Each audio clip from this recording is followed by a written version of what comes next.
All right, let me put it this way, Howard. All this fuss and feathers about evolution, has it hurt you at all? Sir? Did it do you any harm? You still feel reasonably fit? The things that Mr. Cates told you, did it hurt your baseball game at all? Affect No, your sir. pitching arm? No, sir. I'm a lefty. Southpaw, huh? You still honor your mother and your father? Sure. Haven't murdered anybody since breakfast?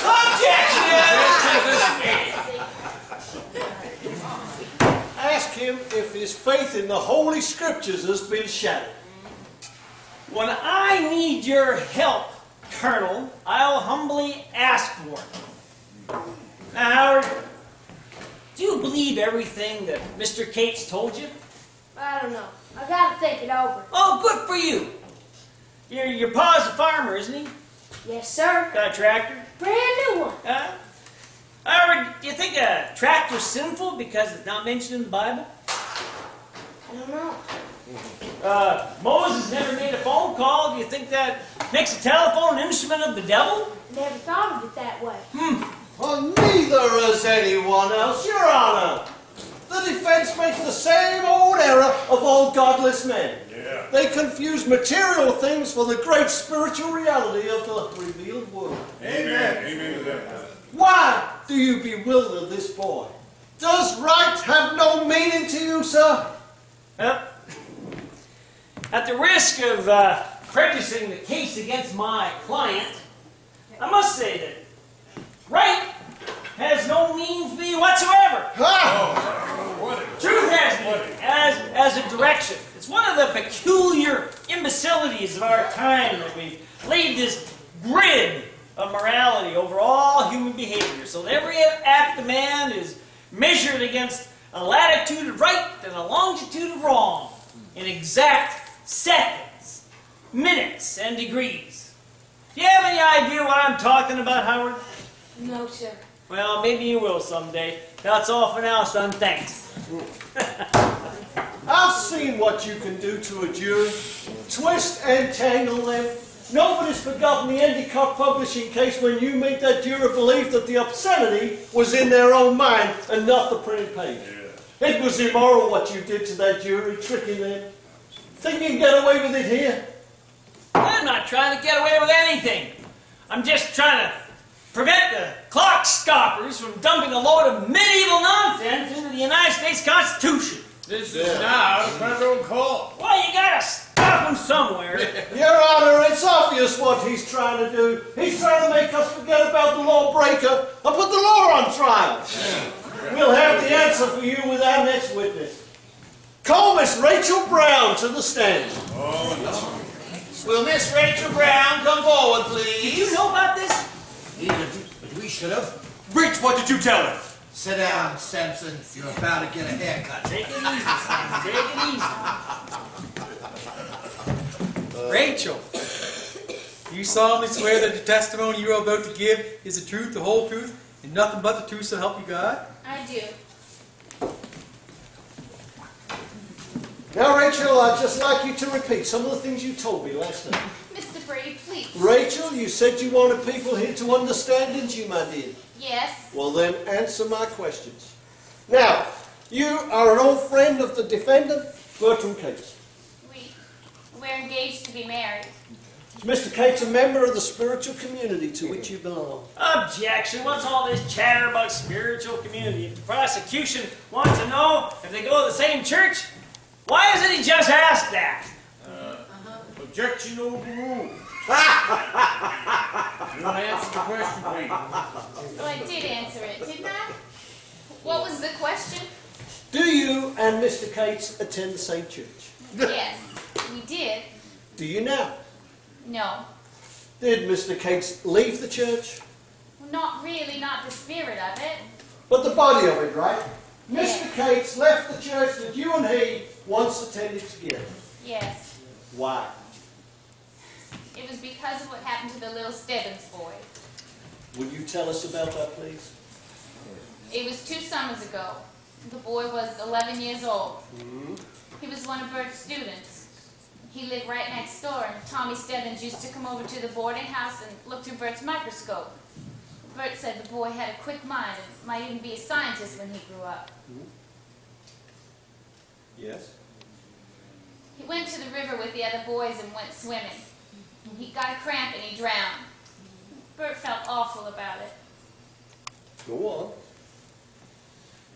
Well, at the funeral, Pa preached that Tommy didn't die in a state of grace because his father wouldn't allow him to be baptized. Tell him what your father really said. That Tommy's soul is dead and writhing in hellfire. Can't you, sir? Religion's supposed to comfort people, isn't it? Not frighten them to death. We'll have order, please. Now sit down, Bert. Don't you see? Bert thought it wasn't fair that a little child couldn't go to heaven. It wasn't God he abandoned, only the church. Well then, Rachel, it is true then that because of what happened to the Stebbins boy, Bertram Cates left the church. You have said nothing wrong, Rachel. We are merely beginning to gain an insight into some of the experiences that sometimes will lead a young man astray. Objection! Whether my client went astray is a matter of interpretation. Strike that from the record. Objection sustained. The jury is directed to disregard the comments of counsel. Very well. Now, my dear, will you please tell the jury some more of Mr. Cates' opinions on the subject of religion? Objection! Hearsay evidence is inadmissible.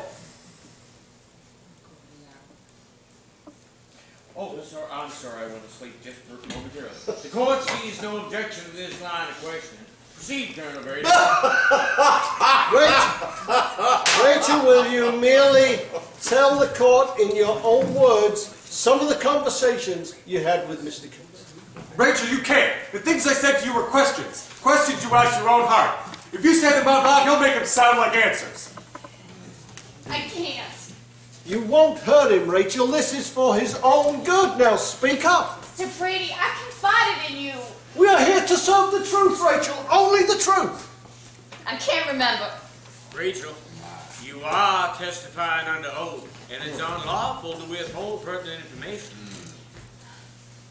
Bert was just talking about some of the things he'd read. Were you shocked when he told you these things? What? Describe to the court your innermost feelings when Bertram Cates said to you, God did not create man, man created God. Objection! Bert didn't say that. He was just bitter about the little Stebbins boy. He said man created a vengeful God out of his own bigotry and the devil out of his own hell. Yeah, what about when he was wondering what was on the other side of the moon?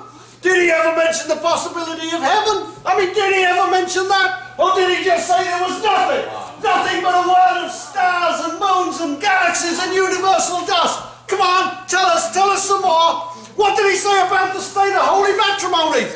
Did he like it to the breeding of the animals? Objection!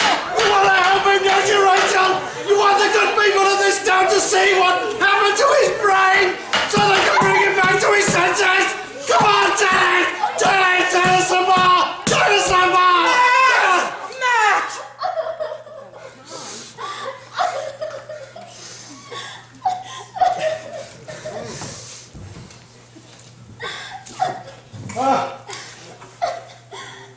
Under the circumstances, I believe the witness should be excused. Colonel Drummond, you have any objection to excusing the witness from cross-examination, subject to legal recall? Your Honor, the defense has to have an opportunity to challenge the words put in the mouth by the prosecutor.